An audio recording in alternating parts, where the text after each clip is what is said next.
l'école, c'est un sujet qui m'intéresse parce que moi, j'ai été dans ce parcours scolaire. J'ai pu voir avec mes camarades, par exemple, les lacunes que pouvait avoir cette école. Et du coup, je voulais savoir, en fait, je suis vraiment venue en fait, par curiosité pour savoir un petit peu les mesures qui allaient potentiellement être prises, les potentielles solutions, savoir aussi les complaintes des différentes personnes, parce que par exemple on a pu voir le point de vue des AESH, on n'a pas toujours. Vous voulez vous orienter vers l'enseignement?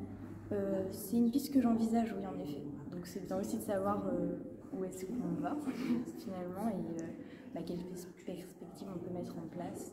Voilà. Bon, j'espère que ça vous a pas trop découragé du coup. Pas vraiment, pas vraiment. Moi, je suis quelqu'un de plutôt optimiste. Je me dis que ça peut peut-être changer.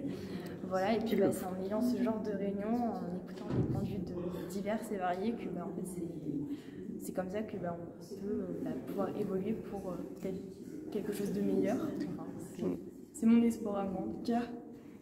Alors, qu'est-ce que, selon vous, Macron a fait de pire pendant ces 7 ans? Si vous deviez choisir un truc. Moi, je parlerai surtout de la sélection Parcoursup, parce que moi, je suis étudiante et je l'ai vécu de plein fouet cette sélection.